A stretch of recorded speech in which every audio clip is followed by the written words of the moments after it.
Good morning. Welcome. Welcome to the 2024 COP29 Presidency High-Level Event on Gender in Transparency. We are at another watershed moment in the world's fight against climate change. And on a personal level, I am so excited to be here today as the moderator. I am an expert on the CEDAW Committee and its Women, Peace and Security focal point, and I'm also faculty at the University of Pennsylvania Law School and the Wharton Business School, and visiting faculty at Harvard University. It is my pleasure to be here today as your moderator. Before we start, I want to remind you that the high-level event is being webcast on the COP29 virtual platform, and simultaneous interpretation is also provided in Spanish and in French languages. Your Excellencies, distinguished delegates, I am honored to invite the COP29 President, His Excellency Mukhtar Babayev, to give the welcome remarks. Your Excellency, you have said we need all hands on deck, which means it should not just be 50% of the population, but the hands of all, women and men, girls and boys. I'm also glad that you have championed clean cooking in Africa and emphasized the need for universal clean cooking solutions in Africa by 2030. Your Excellency, as you very well know, women are disproportionately responsible for cooking and therefore experience respiratory health impacts. This is indeed a priority gender issue that must be the focus of all countries and their updates to national climate plans. Thank you, Your Excellency, for your incredible leadership, and we are in debt to you. You have the floor.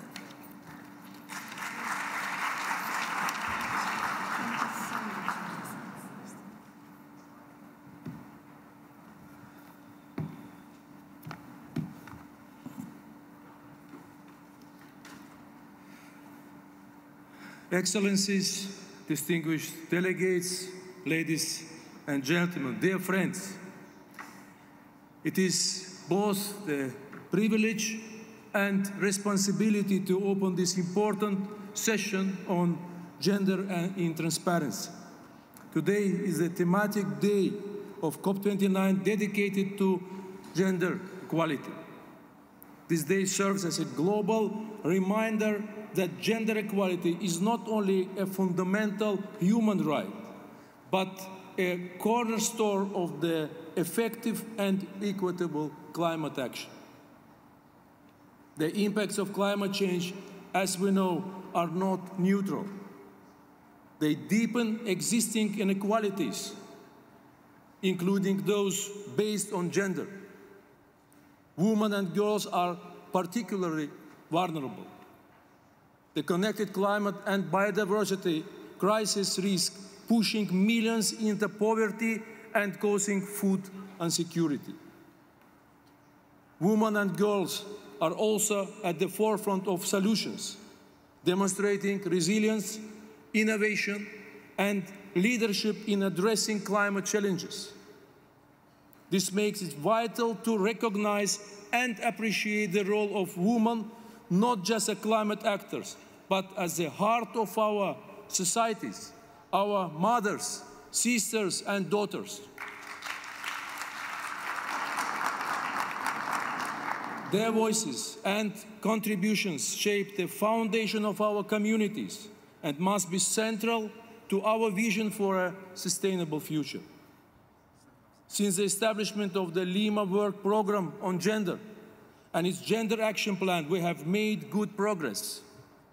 Today, more than 80% of NDCs have references to gender. This is significant progress compared to the first NDCs. However, the work is far from complete. The transition to a low-carbon economy must also promote gender equality through inclusive opportunities and targeted financing. The enhanced transparency framework under the Paris Agreement offers a great opportunity, including through biennial transparency reports. BTRs provide a powerful tool for countries to mainstream gender in their reporting process. By using gender-specific data and reporting mechanisms, we can better understand the different impacts of climate policies. This helps identify gaps and create more fair solutions. This morning, as we bring together politicians, experts, and advocates, we aim to highlight several key objectives. First, to strengthen political support for gender integration in transparency processes to ensure it remains central to the climate agenda. Second, to showcase best practices and offer practical insights for governments in preparing their first biennial transparency reports by the end of the year at the latest. Third, to catalyze commitments, particularly to the gender-responsive just transition and climate action partnership, endorsed by a vast number of countries, including Azerbaijan. Ladies and gentlemen, dear friends, let us take inspiration from the collaboration and progress achieved under the Lima Work Programme and look ahead with determination. I encourage all of you to approach this discussion with both urgency and hope. Together we can ensure that gender equality becomes an essential pillar of climate action, one that enriches not just our policies, but our lives of people worldwide. I thank you.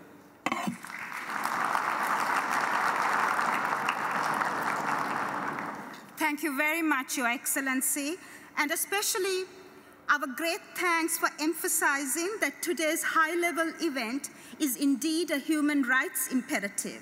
You mentioned the Lima Agreement. I also want to remind ourselves that the Paris Agreement is also an international environmental treaty which explicitly recognizes the importance of protecting human rights, including women's, children's, indigenous persons, and persons with disabilities and their rights, and that today we call for the empowerment of all women, including women of intersectional identity, and call for intergenerational equity in today's proceedings. Thank you, Your Excellency.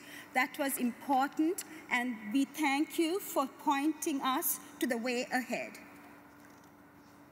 I now want to invite Ms. Noura Hamalji, the Assistant Secretary General of the UN Climate Change, to open the high-level event with her welcome address. We are incredibly delighted that we have Her Excellency Noura Hamalji joining us, but I do want to invoke the fact that just a few days ago, the Executive Secretary to the UN Climate Change asked us to flip the script. Flipping the script calls for a new narrative, Your Excellencies, a new narrative based on women at the table. In fact, the Executive Secretary said we must not only protect people and economies, but also drive forward more opportunities, more equality, and more prosperity. And this empowerment thesis is central to women's participation in flipping the script. We call upon you to help us flip the script. Thank you.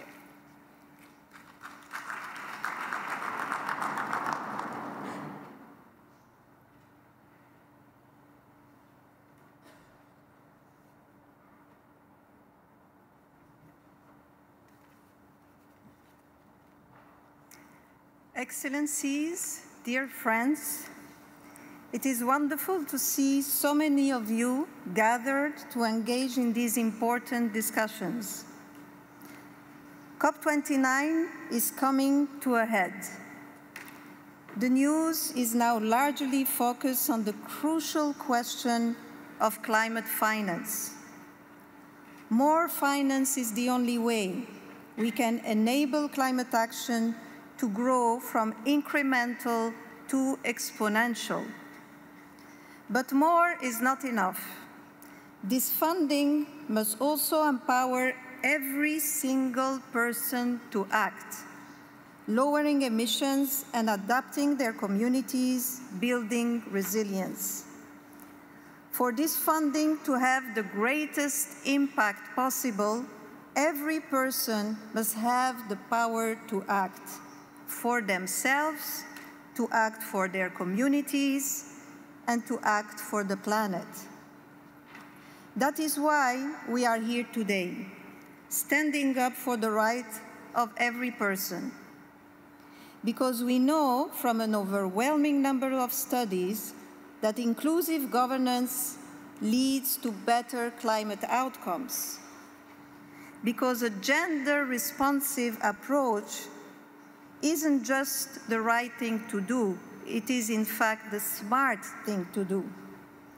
Negotiations here in Baku on the future of the gender agenda in the COP process are fundamental to our goal of enabling climate action.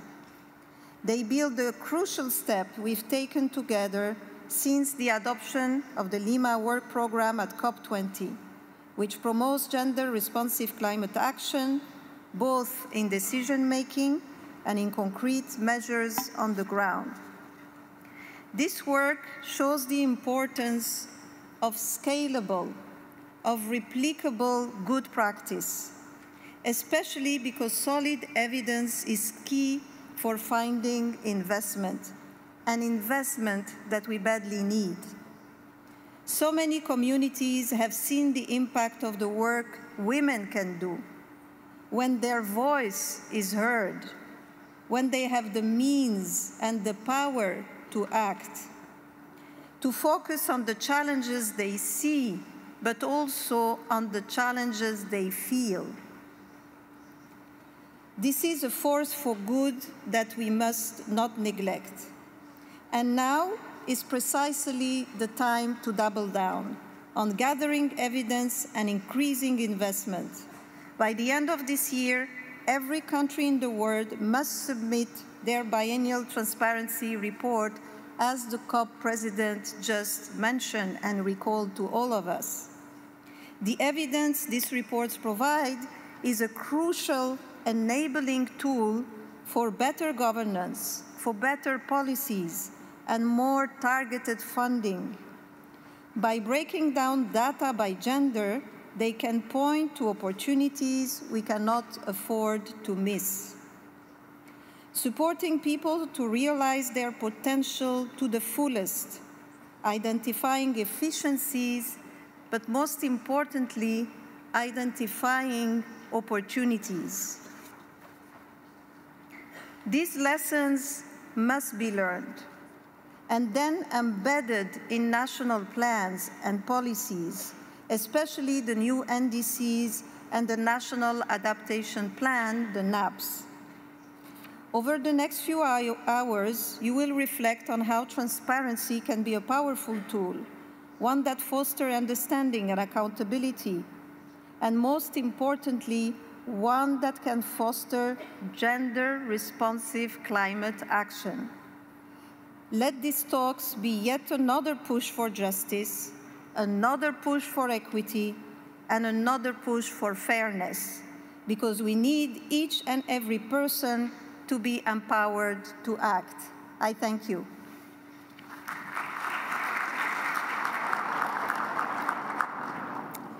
Thank you, Your Excellency, for reminding us that this is not only the right thing to do, it is the smart thing to do, and that it is a force for the public good. Distinguished delegates and Your Excellencies, as we speak, somewhere, girls are forced into marriage by parents unable to feed their children due to climate change-induced food insecurity and feminization of poverty. Somewhere, as we speak, young girls are being removed from school, in the immediate aftermath of extreme weather. Somewhere, women are facing reproductive complications due to riverbank erosion and extreme flooding. Environmental changes have exacerbated climate change. In many parts of the world, gender-based violence cases rise, along with rising sea levels and temperatures. At the cusp of the 16 days of activism against gender-based violence, today we stand together to declare this an inflection point for reflection on the nexus between climate change and gender-based violence. The data is staggering. 80% of those displaced by climate change are migrant women and girls who are the faces of climate-induced poverty. The 2024 COP29 high-level event on gender in transparency today comes together at a historic moment. Under the enhanced transparency framework, parties to the Paris Agreement are required to submit biennial transparency reports every 2 years.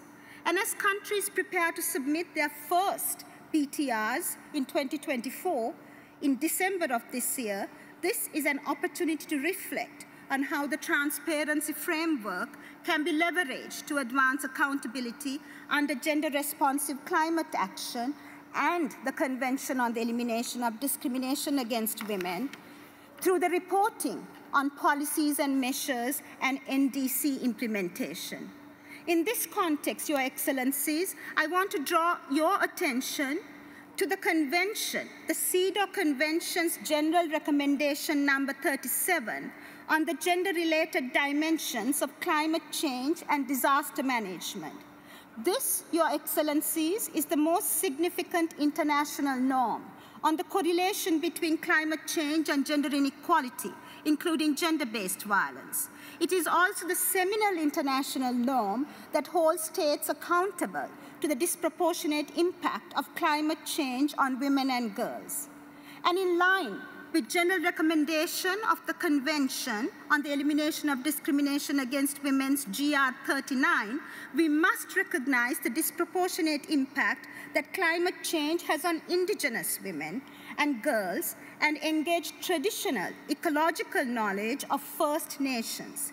In fact, GR 37 on climate change calls for the translation of all of these policies into indigenous languages.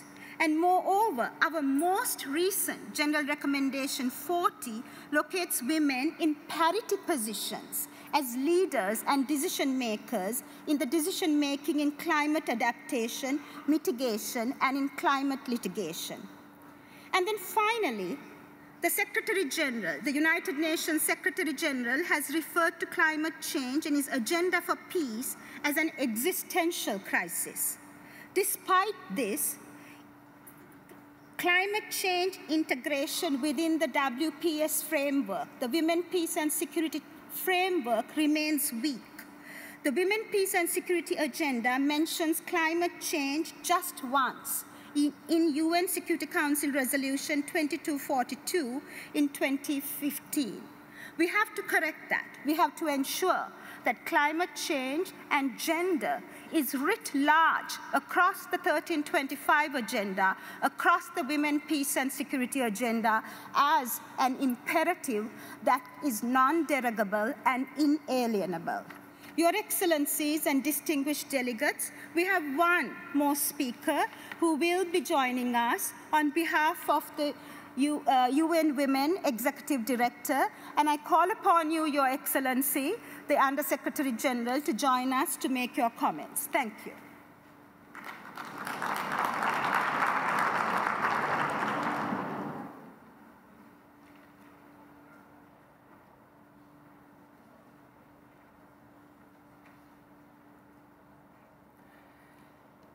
Excellencies, distinguished delegates, colleagues, fellow feminists, I stand before you today on behalf of Dr. Sima Bahous, Executive Director of UN Women, who could not be with us today due to unforeseen personal circumstances.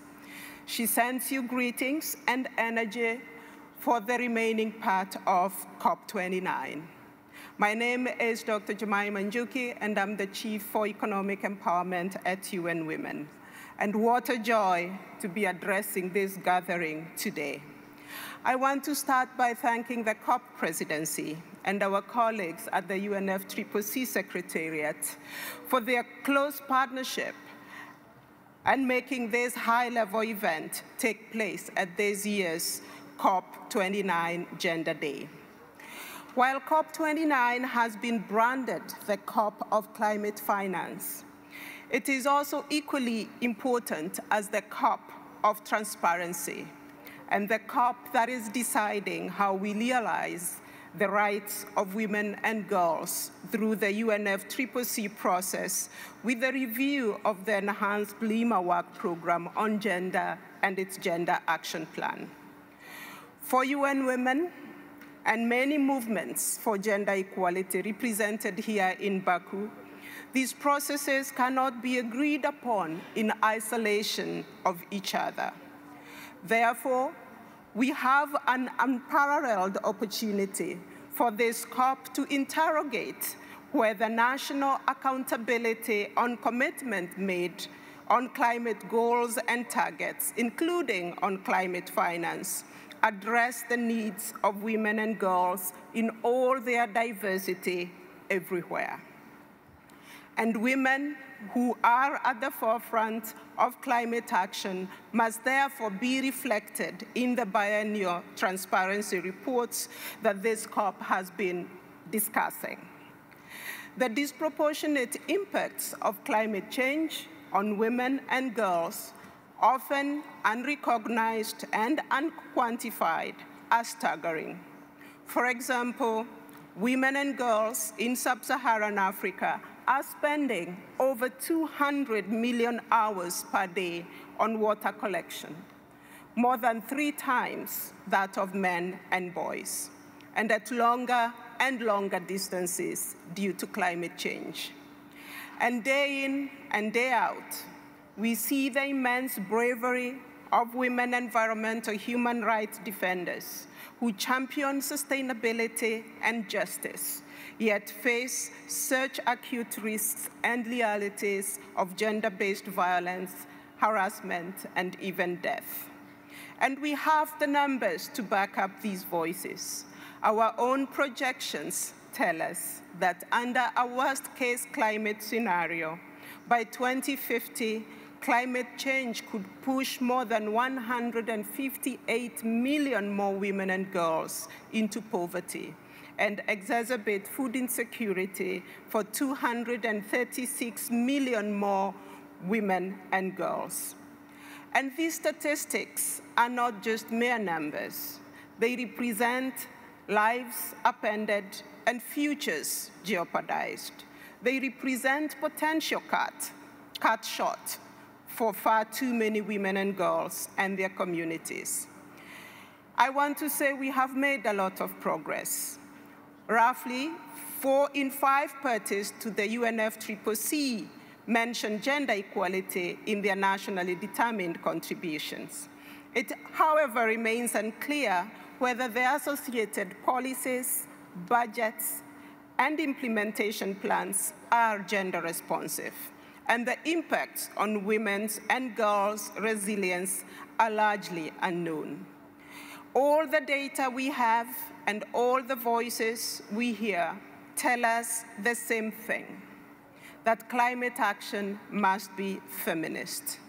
The policies we design, the interventions we deliver, the related monitoring, reporting, and verifications we undertake must clearly reflect gender considerations. Collectively, we can do better. And the enhanced transparency framework is an important leverage point to catalyze national commitments and accountability for gender-responsive climate action. But first, we must hear and heed the calls to action.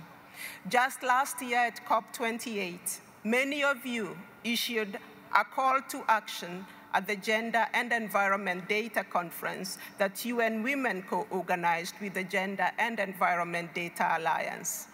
To craft effective, gender-responsive climate policies, we must address the gap in sex-disaggregated data and gender statistics. Investments in comprehensive gender and climate data are essential to underpin evidence-based policies and programs and to drive accountability for gender equality. Second, we must ensure that women's voices and leadership are integral to climate policies and decision-making processes. The proportion of women in COP delegations has stagnated far below parity. Year after year, we see the familiar image of delegations dominated by men, particularly in leadership roles. This, despite the clear evidence that having women in leadership contributes to more effective and inclusive climate policies. And third, we must ensure that climate finance addresses inequalities and reaches those that are at the forefront of climate action: feminist movements, grassroots women's organizations, indigenous women, youth-led and youth-focused organizations. As we all know, the dividends of gender equality are profound. So as we confront the unparalleled urgency of the climate crisis, let us harness the power of gender equality to forge a sustainable and equitable future for all. I thank you.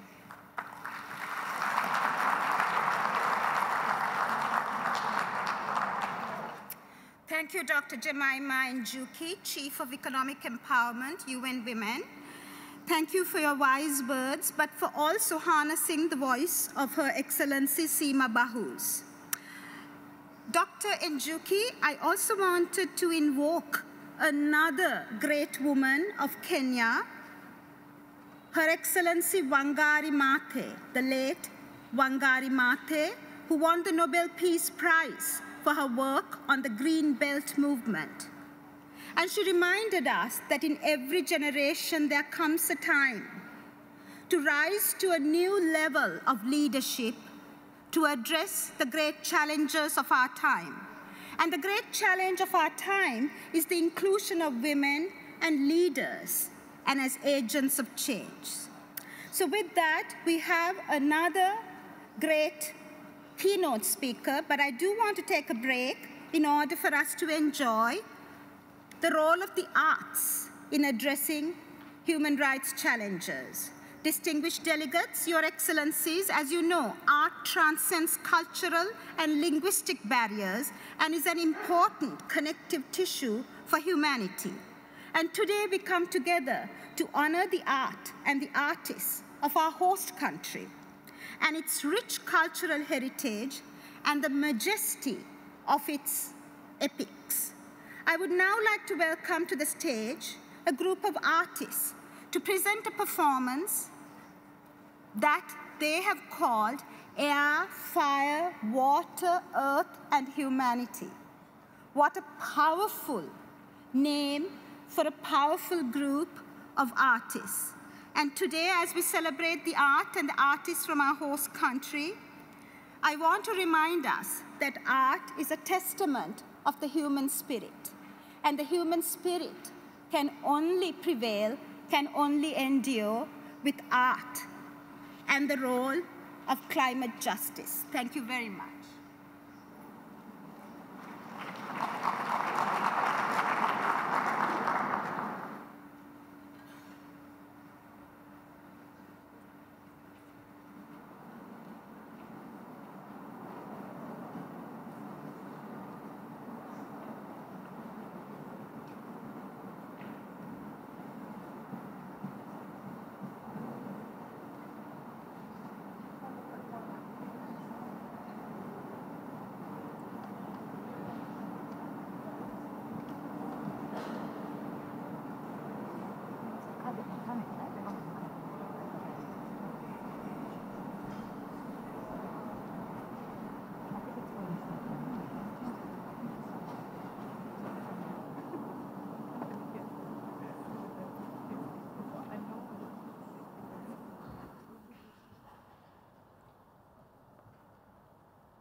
Once upon a time, in a vast and endless void, there was nothing.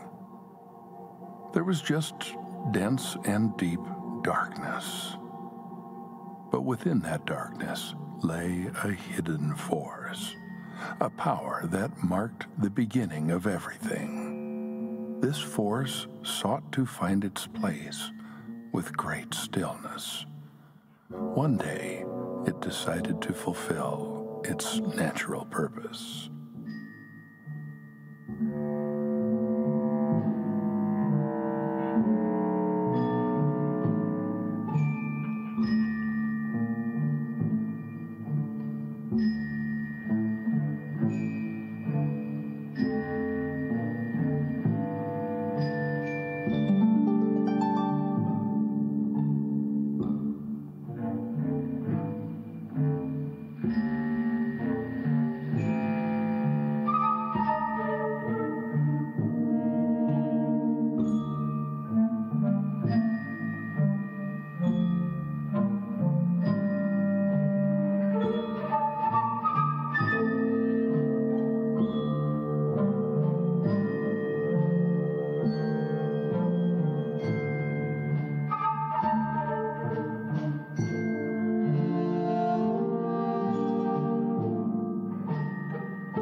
witnessing the disasters that had befallen them, humanity was filled with deep regret.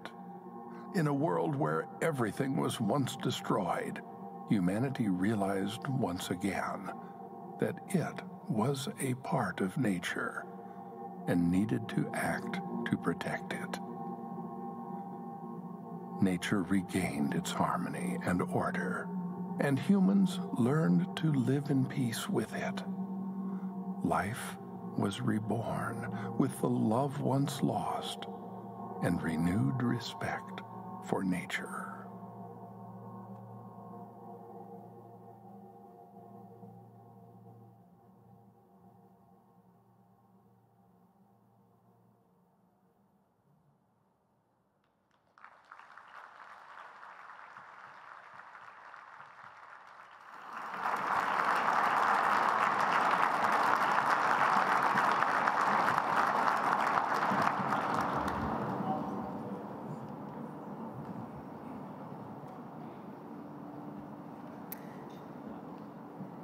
Thank you to our artists. That was breathtaking and awe-inspiring. It was indeed poetry in motion, and we will come back to some of the themes that they have raised in their poetry and in their dance.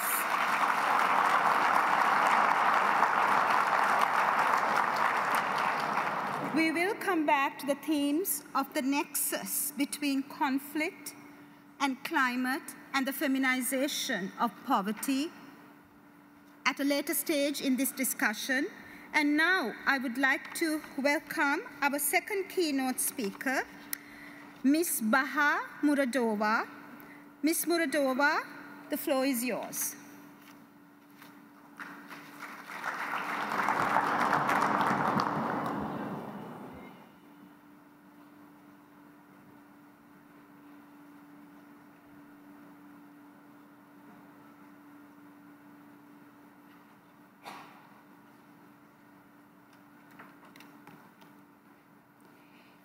Sabahınız xeyir olsun.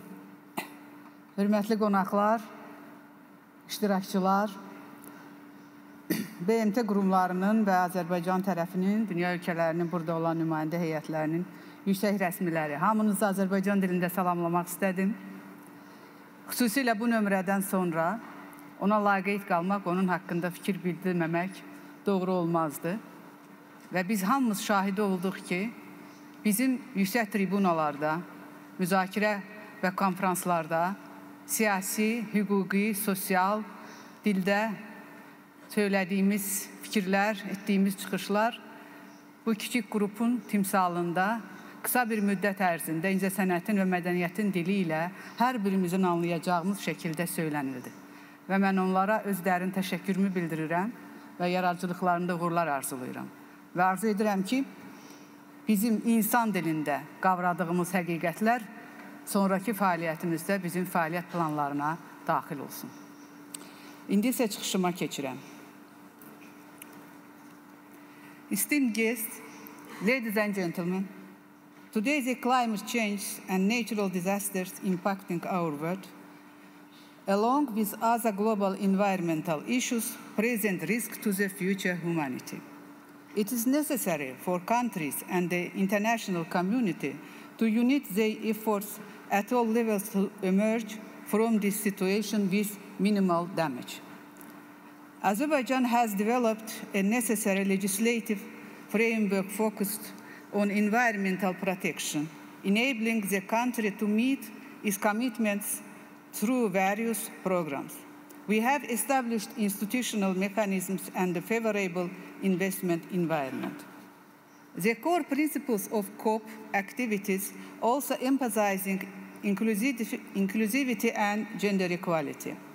Azerbaijan deeply believes that mobilizing the potential population groups, children and youth, women, and vulnerable communities will contribute to solving the problems created by climate change. Azerbaijan has faced with 30 years war experience, which has exacerbated climate change and environmental challenges, along with territorial, economic, and human losses. The country believes that the key of effectively addressing this crisis lies on joint efforts of international security, peace, and stability. By promoting a peace agenda in the South Caucasus, Azerbaijan contributes development through large-scale reconstruction and restoration efforts on green economy and renewable energy. We are also proud of our joint efforts to increase opportunities for climate and gender issue justice, which are among the key priorities of climate policy. By advancing our efforts in this direction through the mechanisms of BTR and indices, we can seize the unique opportunity. Strengthening gender integration in mitigation, ensuring transparency, accountability, and equal participation, not only as a means of equality, but also as a powerful tool for the rights of women and girls. I would like to mention the multidimensional cluster survey conducted in Azerbaijan. By considering this and other data collection formats, applying gender-sensitive indicators, we can uncover the existing gender inequalities to climate change. In line with our international and national commitments, the draft National Action Plan for Gender Equality has been developed. One of the main priorities of the plan is adaptation measures considering the impact of climate change on gender equality and the risks to women and children. The implementation of the plan will raise awareness among the population and decision makers regarding the gender aspect of climate change. For your information, the State Committee submits an annual report to our National Assembly Milli Meclis. This report reflects the results of coordinated activities carried out by the involved parties throughout the year to ensure gender equality. This process helps us increase accountability, transparency, and efficiency in gender-related matters. Among Azerbaijan's climate targets, ensuring women's access to environmental issues and increasing their participation hold a special place. As a country facing water scarcity, we address this issue with a gender-sensitive approach. The topic of water and gender equality remains on the agenda of relevant state authorities. Azerbaijan's socio-economic development agenda aims to improve women's access to economic opportunities. The scope of small and medium-sized enterprises among rural women is expanding by ASAN and those services. The sustainability of women's resource centers, which were created with the partnership of UN organizations, is being provided by the State Committee now. In Azerbaijan, 48% of the working population is engaged in agriculture, with women comprising 49% and men 51%. Supporting those working in agriculture, especially women, and implementing gender-sensitive measures is one of the national priorities. A joint action plan to support green agriculture has already been implemented in the country. This plan includes a range of multidimensional measures aimed at mitigating the negative environmental impacts. Within the framework of COP29, as part of our commitment to making gender equality as a fundamental principle in all climate policies, I believe that every country, without exception, should establish national platforms for gender equality when preparing and implementing biennial transparency reports and nationally determined contributions. This will empower women, girls, and other vulnerable groups to actively participate in shaping climate actions and monitoring project implementation. The application of gender-responsive models in climate financing will support gender equality in climate action. In conclusion, I would like to emphasize that gender equality in BTR and NDCs is not just a target, but a critical condition for a sustainable and just climate future. Supporting these initiatives will allow us to make gender equality an integral part of our climate change policies and together contribute to building a stronger and more inclusive society. I call on each of you to join these efforts and goals. Thank you all for the important work you are doing.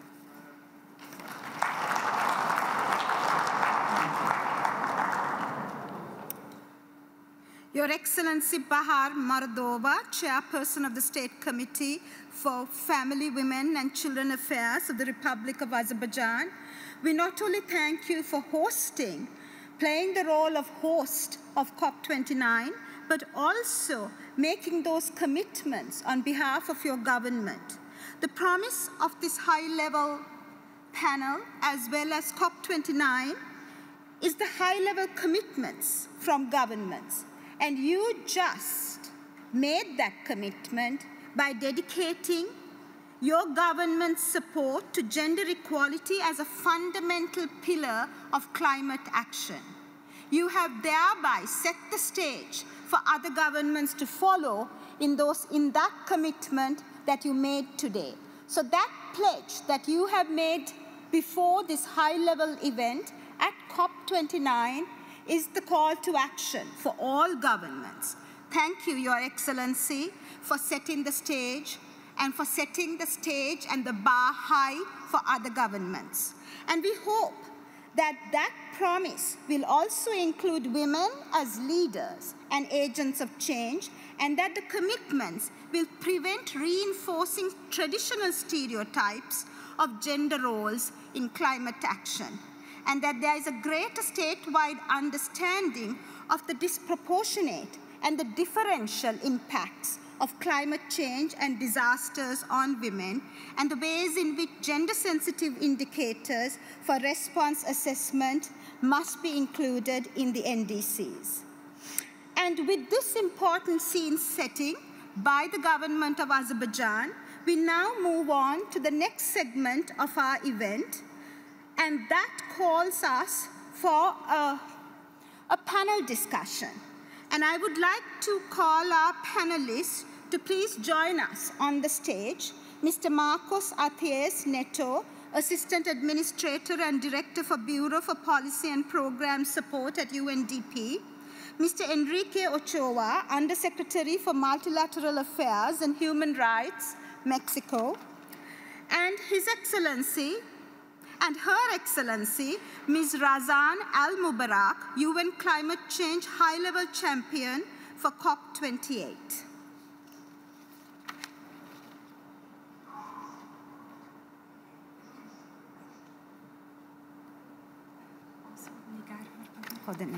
Okay. Okay, but it's for the next, okay. I also would like to invite COP29's high-level gender champion, Nigar Arpadarai, to join us. And we are indeed delighted to have both the high-level champions of COP28 and COP29 with us at this panel discussion. Nigar, I hope you join us on the stage.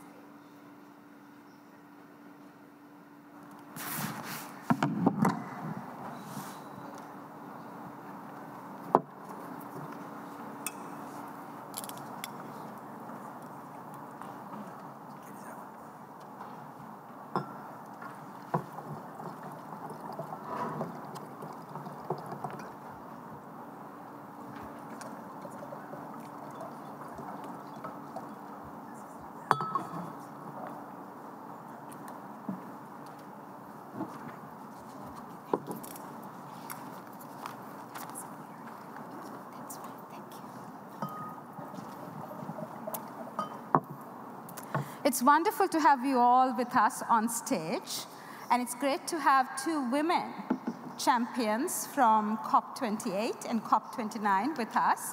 Mr. Marcos Athies Neto, to kick off our discussion, I would like to ask you how we can frame the discussion on how the three elements of this high-level panel, gender is foremost, that is the imperative, BTRs and NDCs are inextricably interlinked to one another. How would you frame this nexus and this interconnection? And in your view, what are the key linkages between NDCs and BTRs, and how do they relate to advancing gender-responsive climate action? In other words, how are NDCs and BTRs determinants of gender-responsive climate action? Thank you.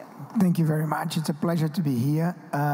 It's a great panel, and thanks for the host and the UNFCCC for bringing us together. This is actually a very fundamental and important day.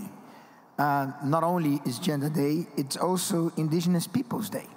And I had some really good conversation with a group of Indigenous peoples yesterday, including, as you've already mentioned, the need to look at Indigenous people and women's Indigenous peoples as a subsector in that sense is very, very important in that.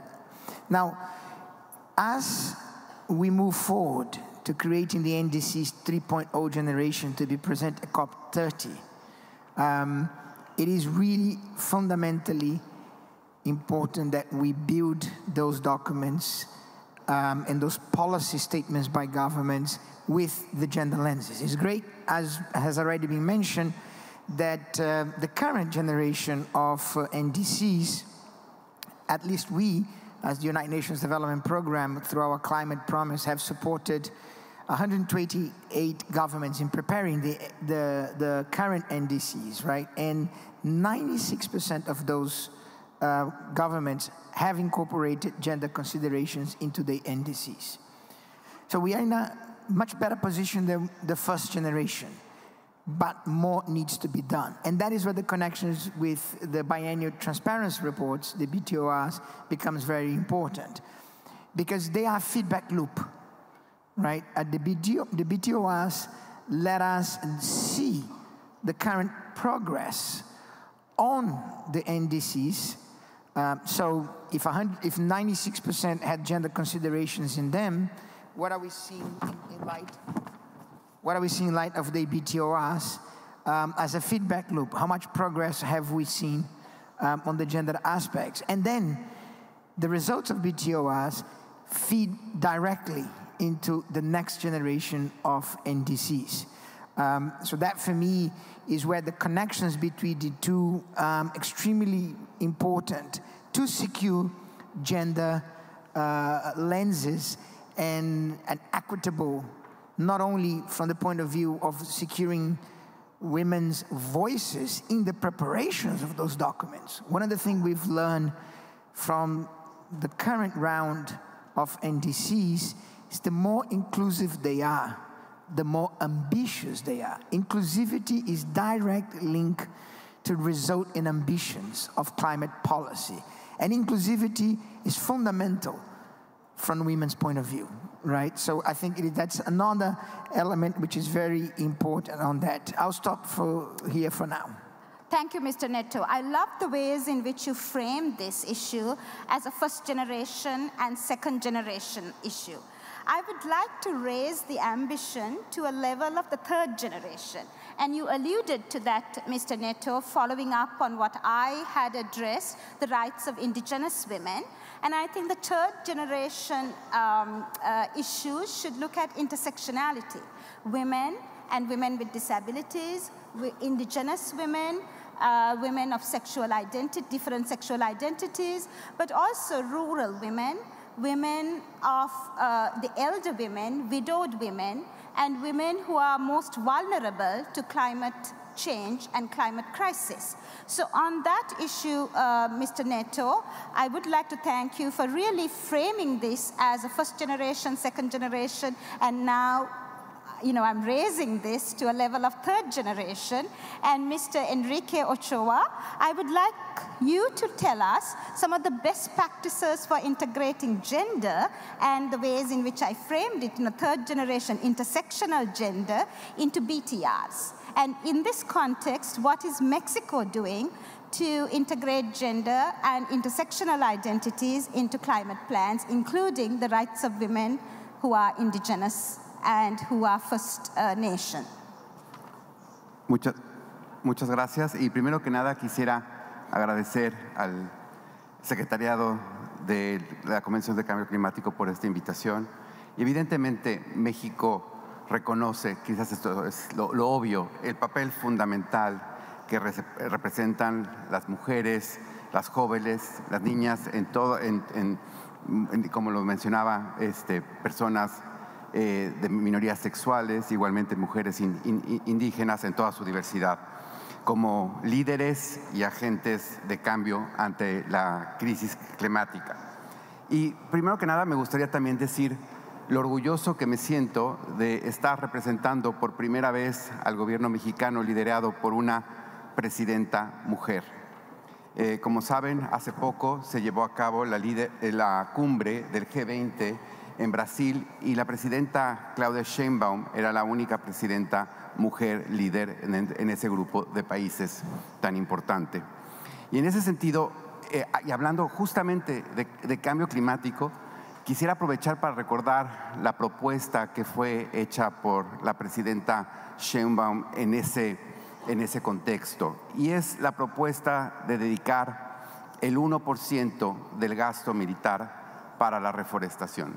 Cuando nos encontramos en un momento en el que tenemos guerras en el Medio Oriente, guerras en Ucrania, guerras en el continente africano, me parece que es muy importante la propuesta y creo que es algo a lo que la sociedad civil y las mujeres en general, pero absolutamente todos tenemos que dedicar un esfuerzo para tratar de que esto se haga una realidad. Aquí estamos hablando, durante esta COP hemos estado hablando sobre cuestiones relacionadas con el financiamiento y la gran discusión que hay y que todavía no sabemos cuál va a ser el resultado de esa discusión, pero si dedicáramos el 1% del presupuesto militar para reforestar, creo que sería un gran avance. Y de nuevo, creo que lo que es importante aquí es que esta propuesta, de nuevo, viene desde una perspectiva femenina. Es una presidenta de México que hace esta propuesta ante los líderes masculinos del G20. Entonces, quisiera resaltar eso. Por otro lado, en general, obviamente, nos preocupa que las estimaciones generales es que solamente el 15% de las mujeres toman decisiones sobre políticas climáticas y 24% de las mujeres participan en la formulación de una gobernanza climática internacional. Con relación a lo que menciona en específico para el caso de México, las recomendaciones se encuentran sobre la participación de las mujeres, se encuentran en nuestra Estrategia Nacional de Cambio Climático, que le indican de manera clara a los actores, a nivel federal, a nivel estatal y a nivel local, qué es lo que deben de considerar en el diseño de las políticas climáticas para garantizar justamente una interacción en el enfoque de género, el enfoque de derechos humanos. En nuestra NDC, en 2022, se reiteró claramente el compromiso con una acción climática justa e inclusiva mediante acciones de adaptación y mitigación que tengan un enfoque de género responsivo.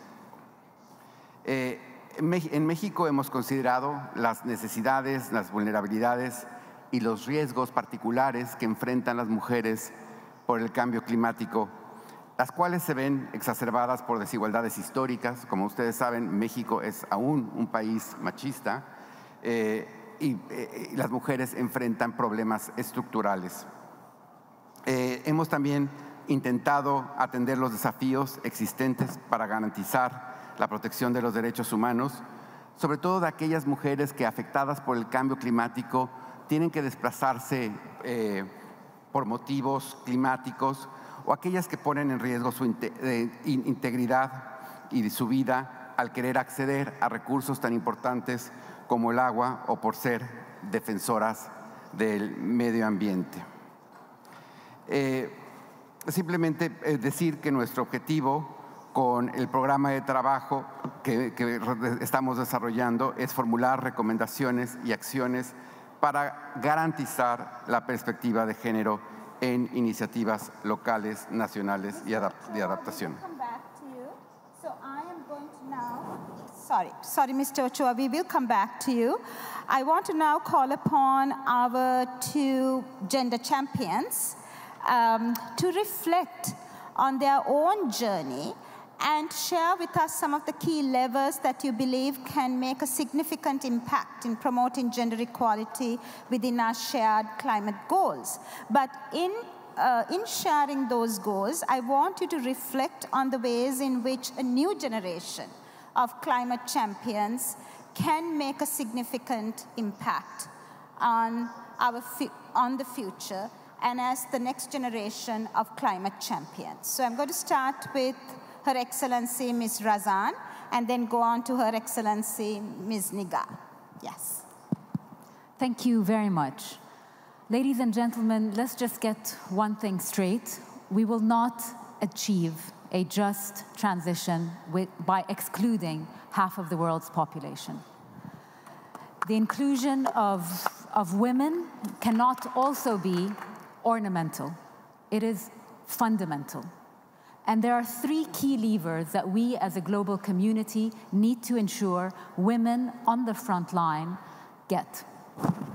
Number one, finance. And it's not just about the quantum of finance, but it's the quality of finance, ensuring that finance reaches women who are indeed on the front line, not only being impacted by climate change that they did not cause in the most vulnerable communities, but are there also ensuring that action is being done and as well showing us what resilience actually means. Second, we need to ensure that increased finance is also met with better data. It is important that we ensure that this invisible cloak on women gets to be revealed. Women are there, women are fighting the fight, but we need to ensure that these women are also recorded in numbers and therefore ensure better access to finance. I very much liked what you said also in terms of institutionalizing this. There are unfortunately processes. They may be bureaucratic, but are important to ensure that, for example, in the next version of the NDCs, that women and gender-responsive finance is included. I was inspired about what Mexico also did with the 1% financing of your military budget, because it sends an incredible message. Finance is there.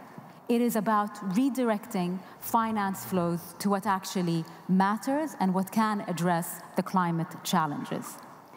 And finally, we need to ensure that the climate transition, the green economy, does not leave women behind.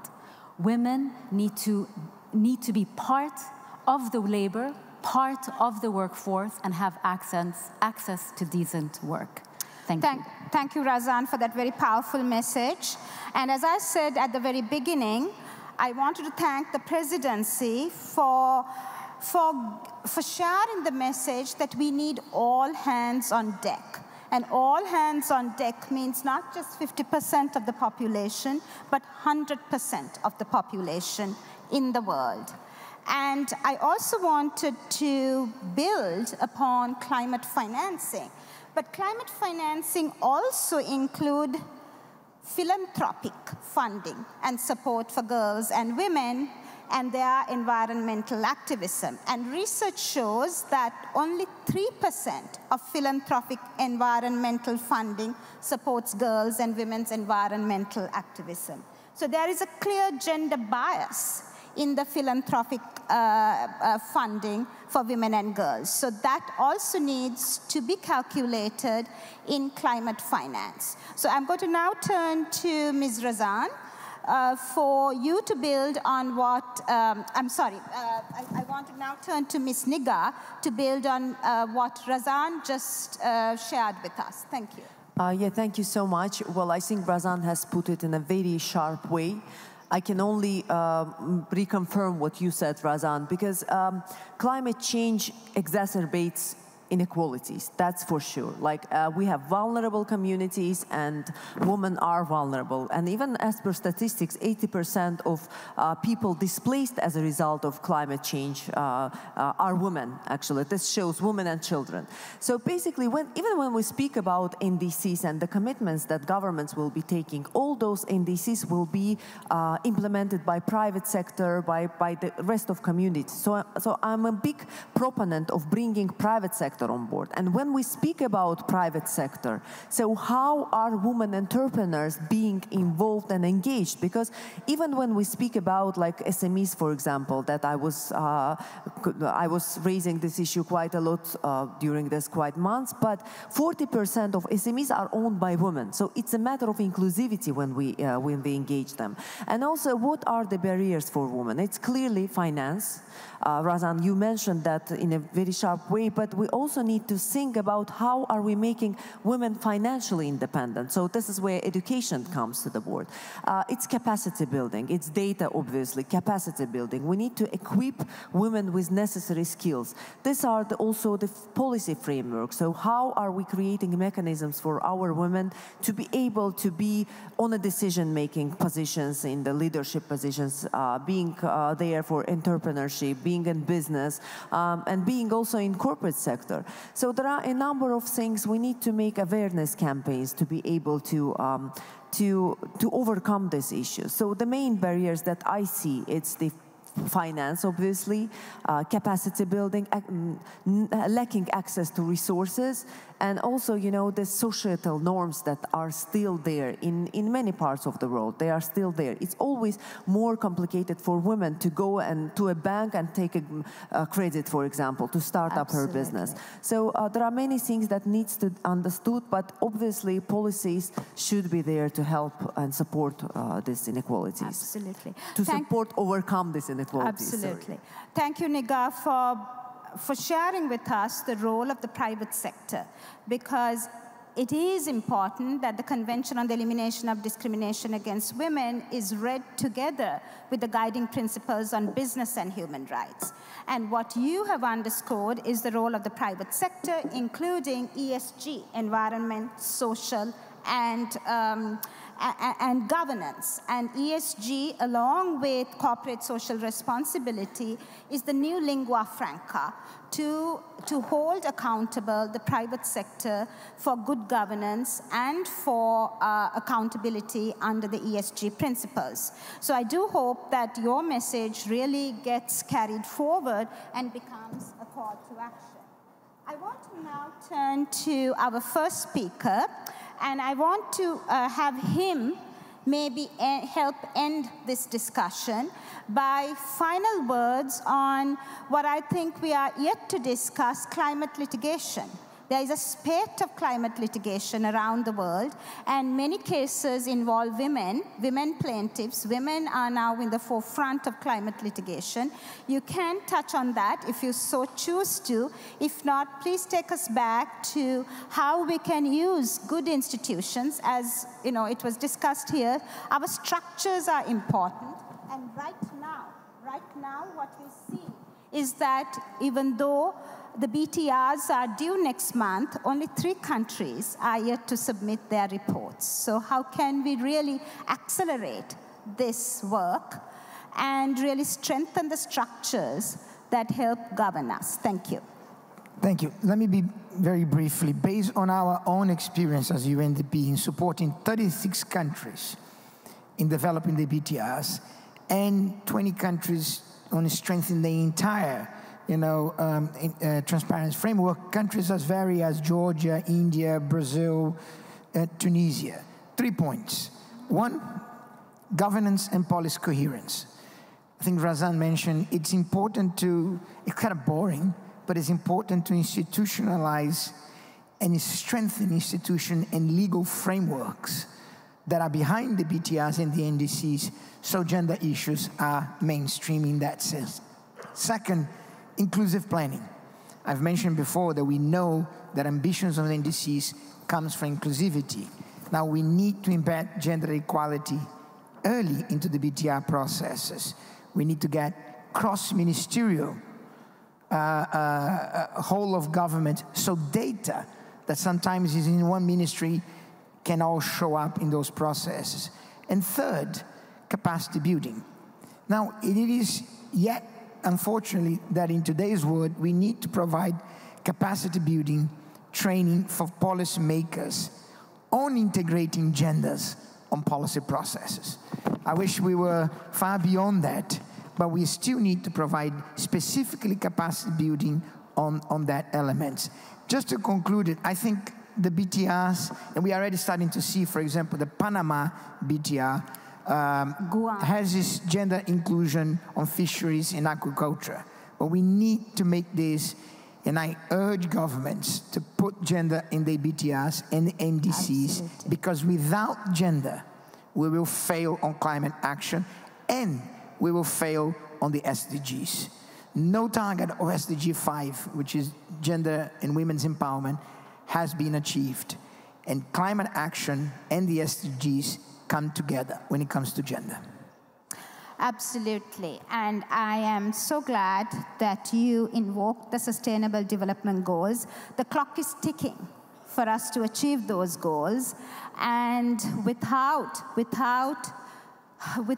call to action, without reinforcing our commitments and our dedication to the 2030 agenda, we are not going to be able to address either Goal 13 and the inextricably interlinked nature of all of the goals. So thank you for reminding us, and thank you for making that central to our conversation.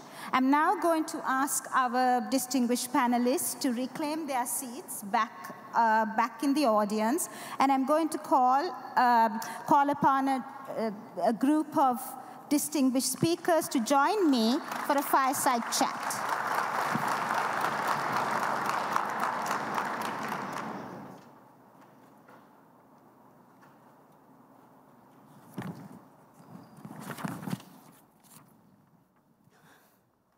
I would like to invite to the stage Ms. Bridget Burns, Gender and Environmental Data Alliance WIDO Executive Director, Mr. Diego De Leon, Women and Gender Constituency Member, All Out for Sustainability, and Ms. Lilian Chagas, Director for Climate Ministry of Foreign Affairs from Brazil, to join the stage.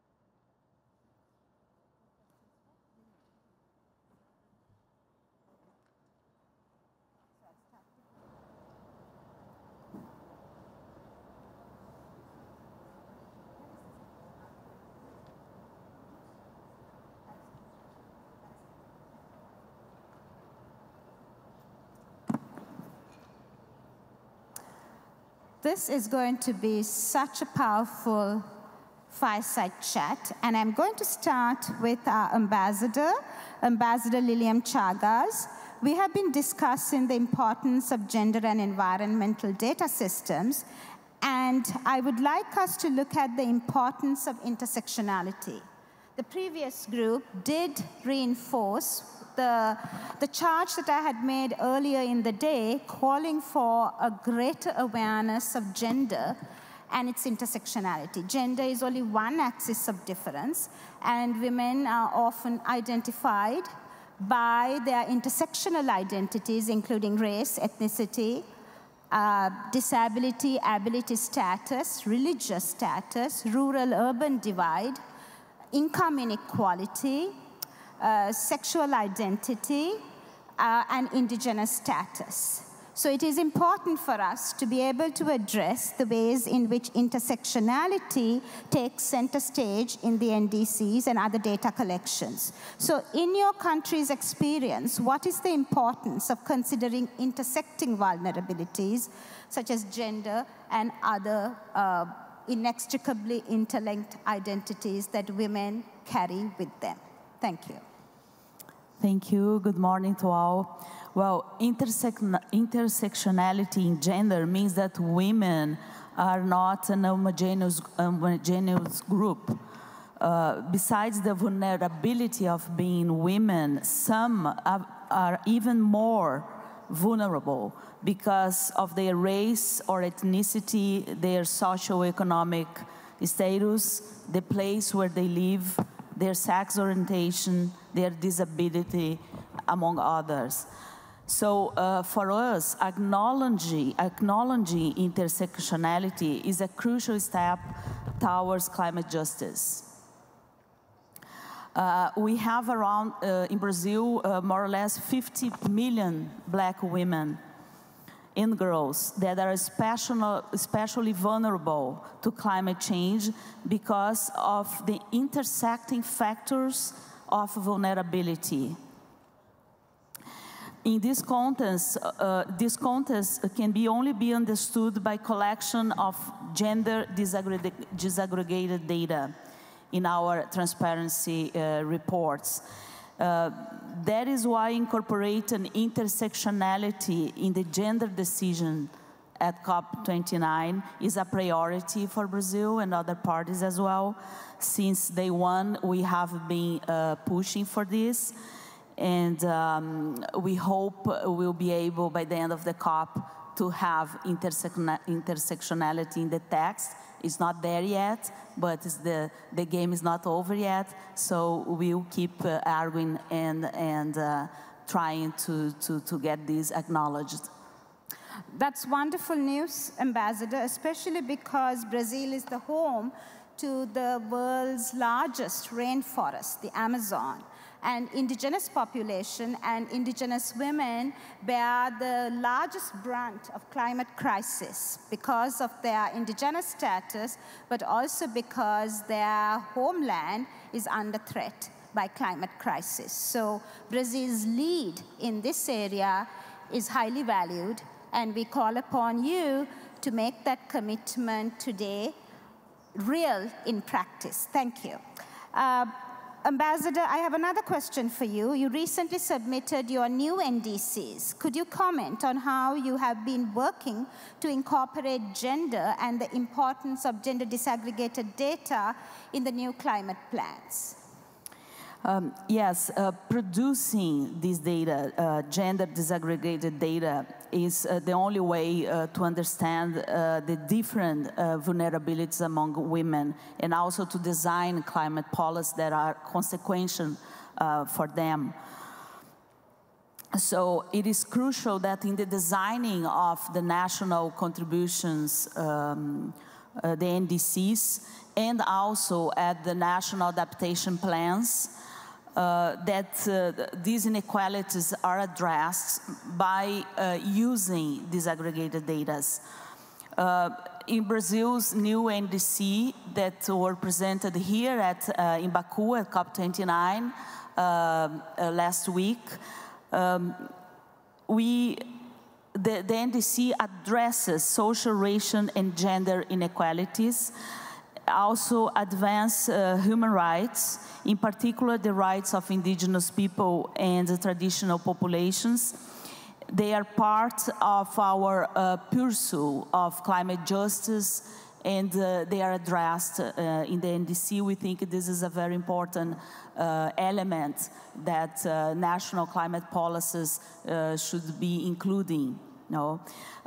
Brazil also is incorporating gender in the NDC and app through a cross-cutting approach. That's the way also we think it's a way to advance the gender issue.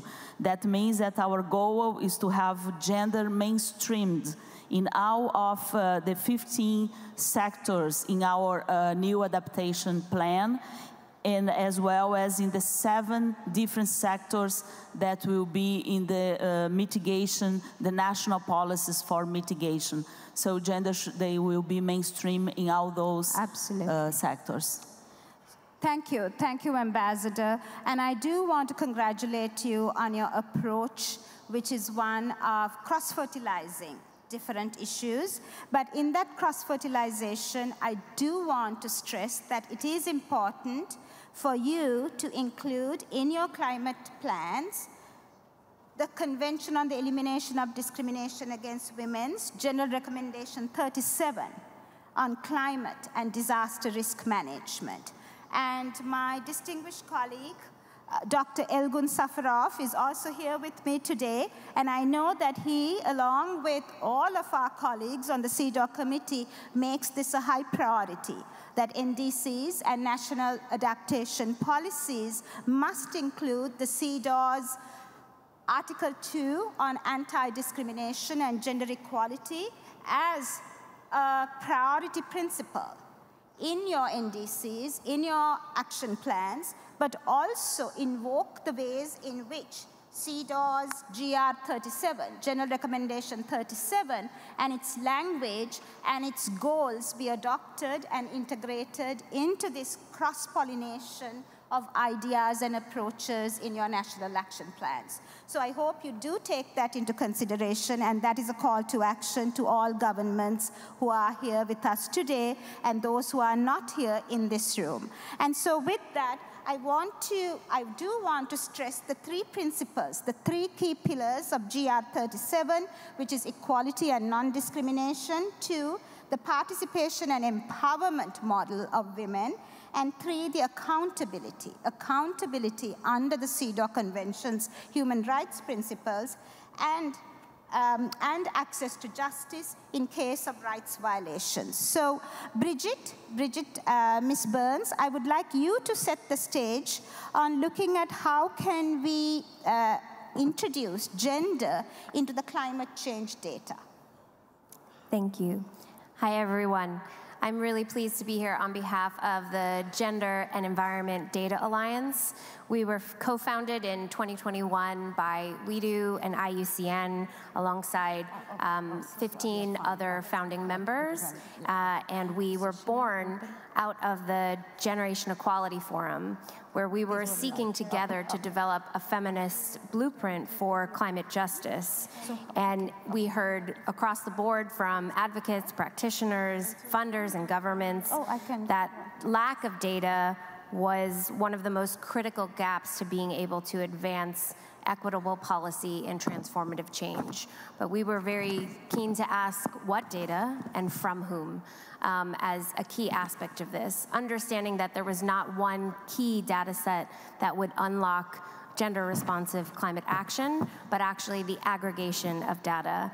And so JADA, over the last few years, has grown from those initial founding members to over 90 practitioners who are developing data sets around the world, from governments to UN agencies to particularly and importantly, grassroots organizations and feminists who are often collecting data in qualitative ways that don't have a space to be included in the national action plans and statistics. One of the things we did when we first started working as an alliance was to do a landscape analysis of the research that was out there. And among seeing clear gaps across sectors, whether that's in relation to energy sectors, forestry, and agriculture, particularly in the way that this data is presented intersectionally, the way that the data is layered, we also found that 90% of research studies on gender, climate, and environment are produced in the global north, even where they reference intersections in the global south. And so one of the aspects of not just what data we are collecting is important for us as an alliance, but where and who is collecting that data and how is that being integrated into these policies. There's a number of tools and ways in which we are trying to integrate that, and partly where we're excited to discuss the real potential of the NDCs and the reporting mechanisms to bolster this information, but really emphasizing that we have to be investing in the collection and research in the global south is critically important for us. So you raised a very important point, Bridget. Who is collecting the data? And who is collecting the data really matters in the stories that these individuals share. Because if we are only looking at data through a homogeneous perspective or a homogeneous lens, it tells a completely different story. And the narrative is changed when it comes to who collects the data and who is involved in that collection. And that is why an intersectional approach that looks at the diversity of partners and stakeholders and who are affected by climate crisis, most affected by climate crisis, including farmers and herders, including survivors of climate emergencies, including women and girls, widows, those who are survivors of climate-induced gender-based violence, climate-induced child marriage, and climate-induced reproductive health violations. So it is important to have their stories help shape the narratives of your data collection. Because data is just numbers, but those numbers reveal stories, and we have to peel back the layers of the data that we to be able to unpack those numbers to reveal the real stories of lived experiences. So on that note, Mr. Diego de Leon, what are some of the good practices that you would identify on integrating gender data, not only gender data, but stories that women share into climate reporting for transparency? Thank you so much, Mr. Moderator. And I want to start first congratulating Brazil on your push for intersectionality. I think that's critical. And while I was preparing my remarks for this event, that was one of the key things I had in mind. So thank you for your leadership in that. And that said, integrating intersectional gender disaggregated data into climate reporting is essential. Why? Because it helps us identify the gaps and disparities that marginalized and vulnerable populations are experiencing on the ground when dealing with the consequences of climate change. The Deputy Executive Secretary mentioned in her opening speech, it is not only the right thing to do, but the smart thing to do. And that's because when we break down that data, not only by men and women, but also looking at issues of gender identity, race, sexual orientation, ethnicity, it's when we really uncover where are those disparities and as the moderator mentioned, who is being most affected by climate change. A recent study in which Out for Sustainability, the organization that I have the honor of representing today, did together with the University of California, Irvine, looked at census data in the United States of the impacts of extreme weather events and displacement. And just quickly share, for example, that LGBTQ plus individuals are nearly twice as likely to experience disaster displacement in comparison with cisgender heterosexual counterparts. 32% of LGBTQ plus individuals never return to their home, compared to 12% of their counterparts.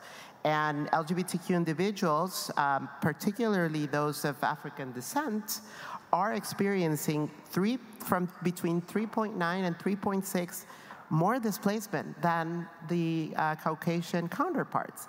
That shows it's not just about the displacement of the people, but who is being displaced and who has the actual capacity of returning to their house. And that is a failure in the system, and how can we address those failures? I think that if this data is incorporated into the BTRs, that creates a positive feedback loop, because that data should be reflected in the NDC. And as we progress on the implementation of the NDCs, that should call for countries to improve their data collection and data analysis systems. And in that way we can, and to conclude, identify those systemic inequalities and systems of discrimination, targeted interventions to really support those who are being most affected, and to track the progress of those who are being affected and how their lives are being improved through ambitious climate action. And again, thank you, Brazil, for your leadership. I hope this kind of tells a little bit more to the story of what you were saying about the importance of intersectional data, which is a shared priority for the Women and Gender Constituency Group, which I'm also representing today, and that we really do hope that parties are able to reflect ambitiously in the new text of the Enhanced Lima Work Program. Thank you, Diego. And representation matters, and so we are proud to be able to have you at this high-level fireside chat. And I will build on everything that you've spoken about and everything that Ambassador Lillian has spoken about in my final summation. But I do want to give Ambassador Lillian an opportunity to respond to Leon. Thank you. Actually, I would like to highlight to the audience that in the rules for transparency that we have in the multilateral climate regime, that are the modalities, procedures, and guidelines for the Enhanced and Transparency Framework, ETF, gender is mentioned only twice, 2 times in an entire big, long document. The first mention appears in the chapter addressing information related to climate change and impacts and adaptation, where parties are encouraged to provide details on how gender perspectives are integrated into their adaptation strategies. However, this is only framed as a should and not a shall, meaning that it's not a mandatory requirement in the transparency reports. The second mention is in the context of technical expert review of biennial transparency reports, the BTRs, something that countries have until 31st of December of this year to present. Where in hiring the reviewers, the Secretariat is mandated to ensure gender balance in selecting the review team members. So this is the second part where gender is mentioned. While this is a step forward, it is far from sufficient. Gender balance and gender-responsive measures should be integrated more comprehensively into the development of BTRs. National teams, for instance, as the UNDP representative just confirmed here, national teams should reflect, should have gender balance, so they could bring different perspectives on the impacts of climate change. So the next opportunity that in the negotiation rooms we have regarding the update of these guidelines, modalities, procedures, and guidelines for the ETF, we have some work to do. Thank you, Ambassador. And I'm glad that you pointed out the conspicuous absence of gender in most of these climate action plans, and often the silencing and even the erasure of women and girls in the work of the writing of the climate action plans. Are women at the table? Are they erased from the production of these reports? And at the same time, I'm concerned that the Women, Peace and Security Agenda, the Security Council Resolution 1325 and its progeny, the 9 other Security Council resolutions, including Security Council Resolution 1820, 1822, 1888, 1889, 2242, and 2467. I have just rattled off the Security Council resolutions under the 1325 agenda. And as I said earlier in the morning, I have gone through all of the 10 resolutions, and climate is mentioned just once in 2015 in the Security Council Resolution 2242. And that too in relation to terrorism. And so what we see is a conspicuous absence of making the linkage between peace and security and climate crisis, and the ways in which fragility and insecurity is often a huge determinant of climate crisis. So I would like us to correct that, and if governments and state parties can include the Women, Peace and Security agenda in your action plans. If you can include the Convention on the Elimination of Discrimination Against Women in your action plans, including the GR 37 on climate change and disaster risk management, I think that process, that human rights process, that these are human rights issues, will be strengthened in a way that the Security Council resolutions too will have to follow suit. So it is your charge to make that happen. Thank you very much. So Bridget, I'm going to go back to you, and I want you to address real concrete tools that you can share with us. This conversation is about concrete action and commitments, and the ways in which those pledges can then resonate around the world in a way that will create good practice. So tell us some of the tools that you think are important in enhancing transparency.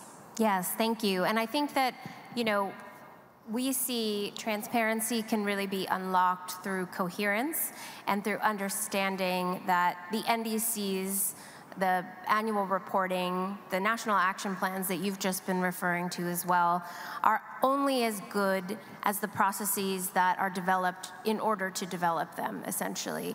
So NDCs that include the word gender in them because someone has added the word gender to them are not as powerful as NDCs that have been developed through a deeply consultative process, including national gender machineries, including women's groups, gender organizations, activists.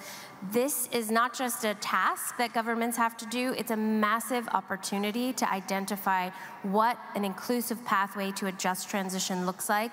It's inspiring to know Brazil, across the sectors that it's identified in the NDCs, have developed a plan for gender mainstreaming. If every country was looking at the sectors that were included that will be shifted in their nationally determined contributions and linked up with national statistics agencies to understand what the intersectional identities, what the gender implications of the labor force, of who benefits from those sectors were, and incorporated that as part of their plan, we would be in a much better position. And then critically, if they use the opportunity of reporting to actually get reports in multiplicity of ways, so reports from the ground, reports from women's organizations on how they are seeing the impacts of the policies that are being put in place, both of these could either be documents that make no difference, or they could be processes that allow for that deep consultation, consent, and reporting. And I think we have examples across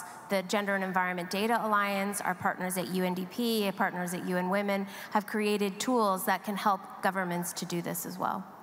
So I love the way in which you frame this as a consultative process. And I want to further strengthen that framing to include it has to be an inclusive consultative process. It has to be an inclusive deliberative process that brings all stakeholders, all voices to the table, including women, LGBTQI women, indigenous women, women with disabilities, widowed women, elder women, rural women in the rural areas, and women in the global south in terms of global normative norm creation. I think, most often women in the global south are missing in global norm creation, and it is important to have those voices because they are the ones most affected and have least contributed to this crisis at the table, and their voices need to be amplified. So I love the way in which you frame this as consultative. I want to go further to say it has to be deliberative, it has to be dialectical. It has to be a give and take. It has to be very much a process that calls for deliberative argumentation, where we can create a peaceful environment for that give and take that is important. So I would also like us to then go back to Diego in looking at how you think that intersectional data, the importance of gender data, intersectional data can be leveraged by key stakeholders in their upcoming NDCs. Thank you very much. And I think there's two ways of looking at this. There's the bottom up and the top to bottom approach. When I was thinking about this question, I identified three specific examples. The first one is through a legislative mandate. So based on the study that I mentioned on my previous intervention, the California Senate just passed and signed a bill that requires the disaster and preparedness efforts to consult LGBTQ plus people and to incorporate their experiences and their needs in disaster preparedness plans.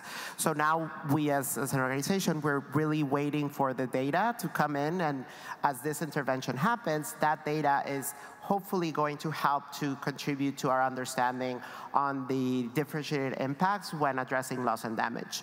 The second one would be a participatory approach. We recently submitted comments to Mexico's updating their long-term strategy.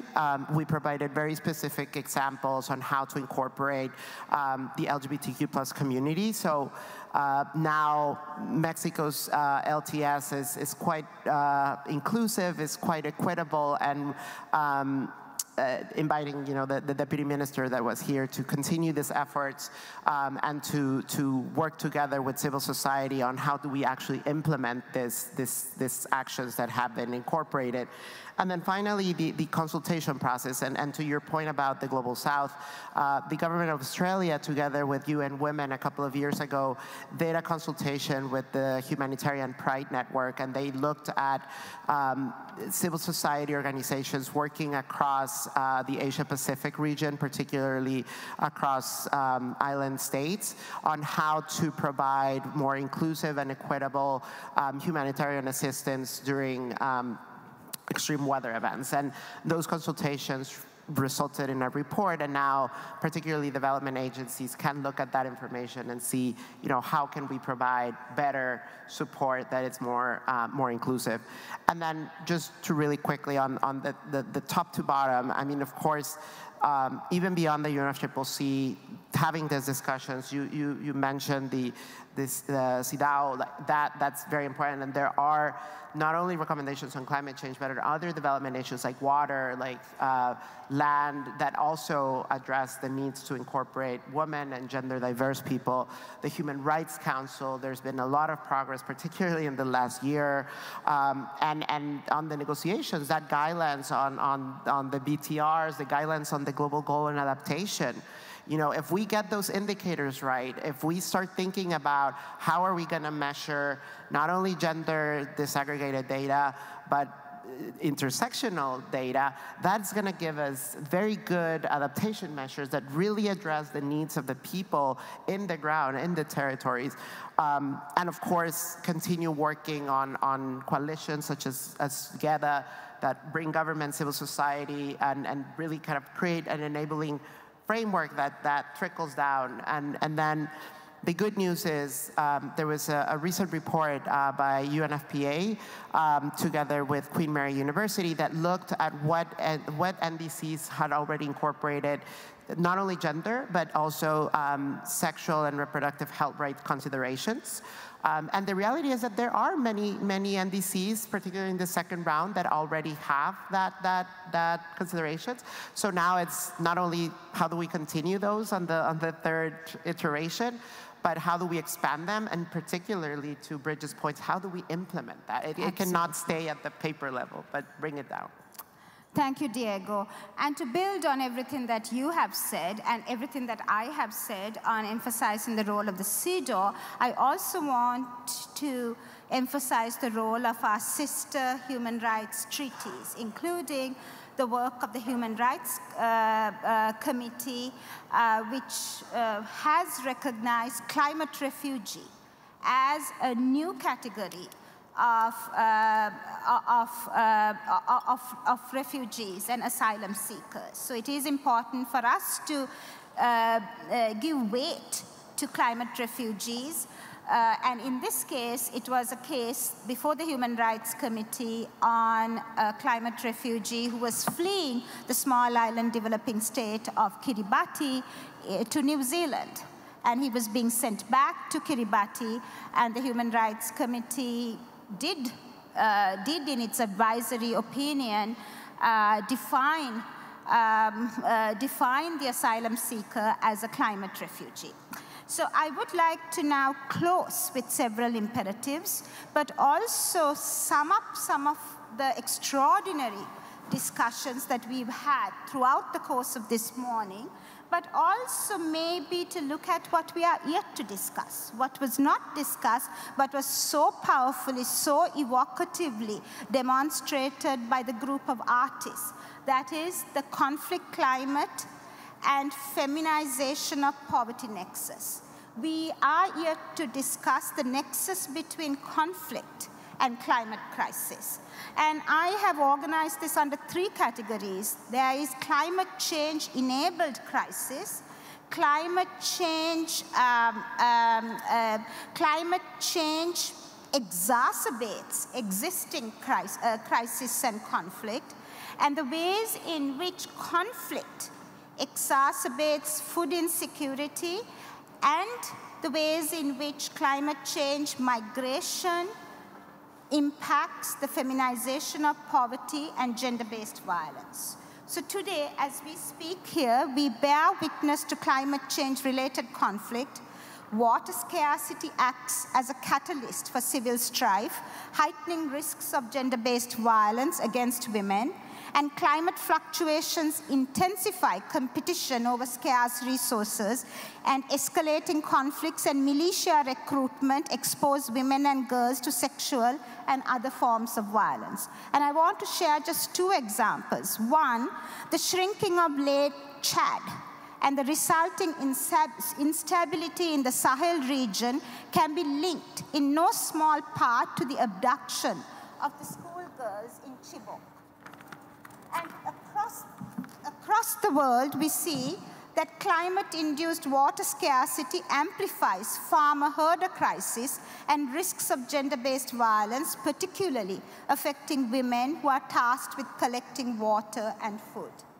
Now, intersectionality was a large theme across the various conversations this morning, and we hope that it continues to be an overarching principle in all of the national action plans and NDCs.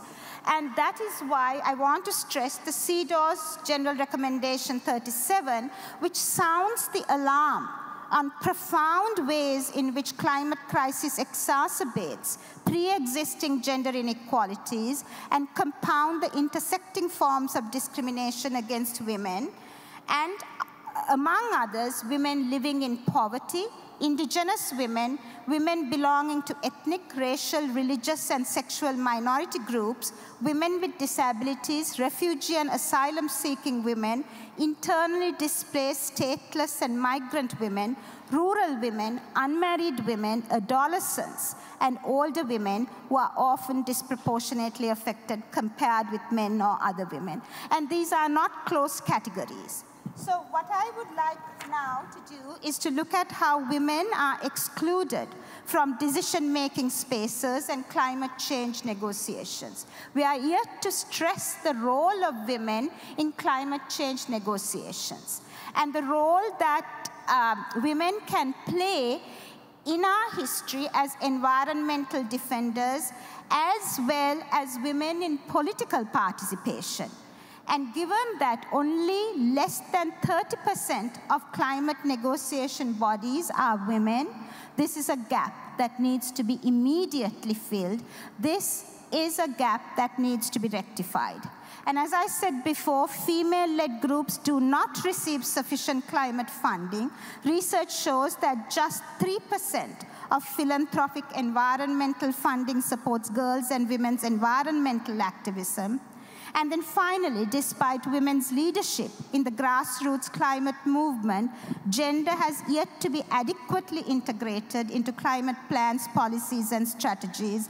And that is why we want to stress that the time has come for you to be able to apply General Recommendation 40 of the CEDAW, which is our latest recommendation that sees women's leadership in addressing climate crisis as an imperative and as a cause of our time.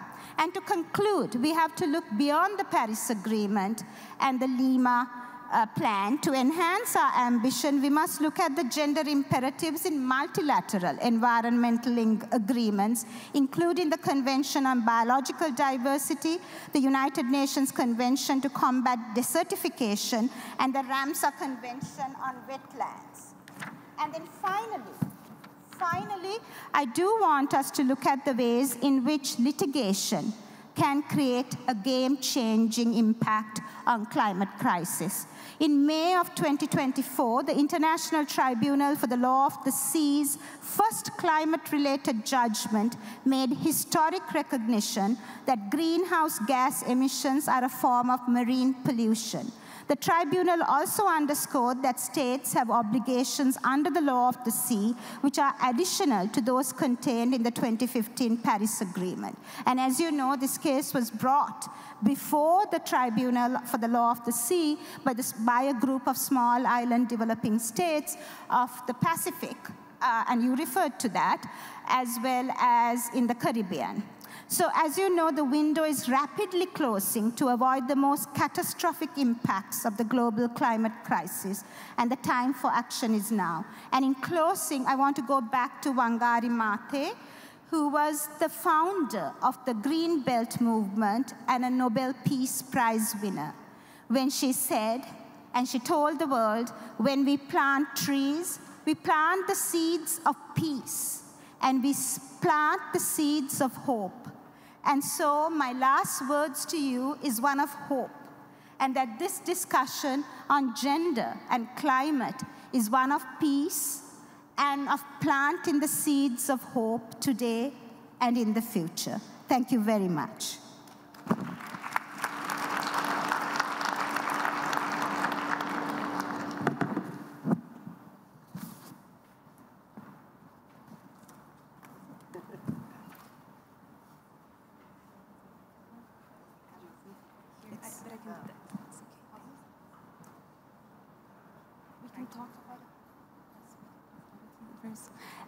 Hi, everyone. So on behalf of the COP29 presidency and UN climate change, we just wanted to invite the speakers and the moderator and the COP29 presidency team and our estimated high-level representative of Qatar, who's here at the room, to please join us for a family picture here at the stairs.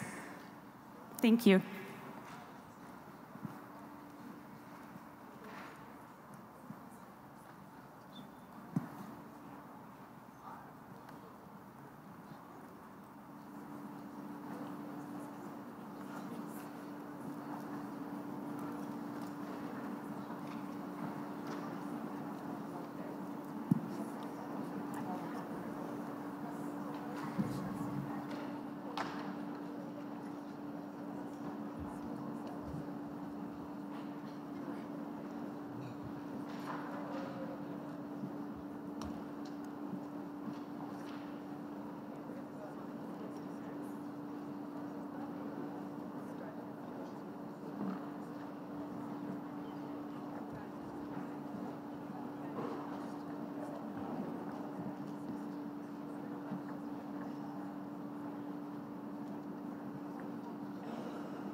Yes, sorry. And for the other speakers who are in the room, so we're first doing the picture with the speakers and the panel, but also for all the other attendants, we would like to invite you also to join a second family picture that we're doing right after this one. So if you can, please stay with us and join us for a picture. Thank you so much.